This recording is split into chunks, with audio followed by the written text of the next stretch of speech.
حضرت بایزید بستامی کہتے ہیں کہ میں نے اپنی ماں کے آگے ہاتھ جوڑے، میں نے کہا امی تجھے راضی کروں یا رب کو راضی کروں؟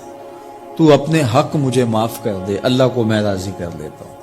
ماں نے کہا جاؤ پتر میں اجازت دیتی ہوں۔ گئے جنگلوں میں ذکر و فکر میں لگے رہے، تنہائی میں اس کو یاد کرتے رہے، دن رات ذکر کے چراغ روشن رکھے۔ 12 سال گزر گئے حق کی تلاش میں۔ ایک دن واپس بستام کے قریب سے گزر رہے تھے، خیال آیا چلتے چلتے ماں کو سلام کر جاؤں۔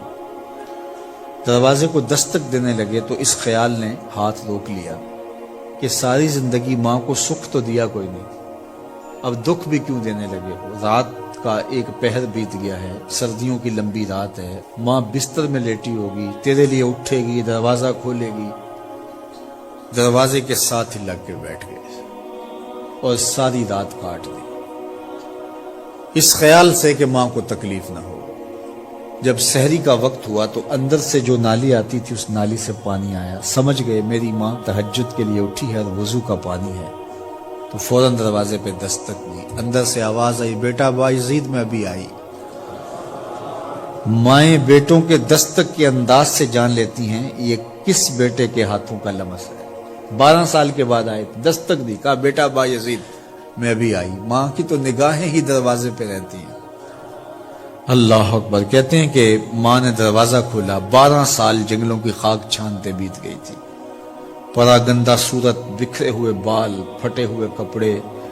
میری ماں کی جب نگاہ میرے پہ پڑی تو اس کی چشمان سے موٹے موٹے آنسو ٹپکنے لگے، اور اس نے ایسے ہاتھ پھیلا کے کہا مالک میرا بیٹا بایزید تیری طلب میں نکلا تھا، تو نے ابھی تک اسے اپنا قرب نہیں دیا۔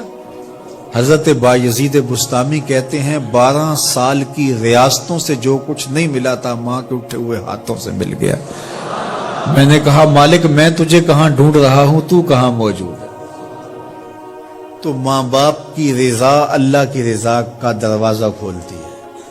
جن لوگوں کے ماں باپ ناراض ہیں اور وہ جا کے پیر صاحب کی خدمت کرتے ہیں اور میاں ماں کے قدم چومو، باپ کی ٹانگیں دباؤ، ان کی خدمت کرو، تمہارے پہلے مرشد وہ ہیں، ان کو راضی کرو، پھر کسی شیخ کامل کی صحبت میں آنا، دیکھو کیسے دل کی بند کھڑکیاں کھلتی ہیں۔ ایک مرشد تو ناراض کر آئے اور دوسرے مرشد سے تمہیں کیا ملے گا؟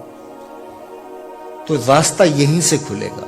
والدین کو کبھی ناراض نہ کرو، والدین کو کبھی دکھ نہ دو، والدین کو کبھی تکلیف نہ پہنچاؤ، اور والدین کو بھی چاہیے کہ اپنی اولاد کو اپنا نافرمان نہ بنائے۔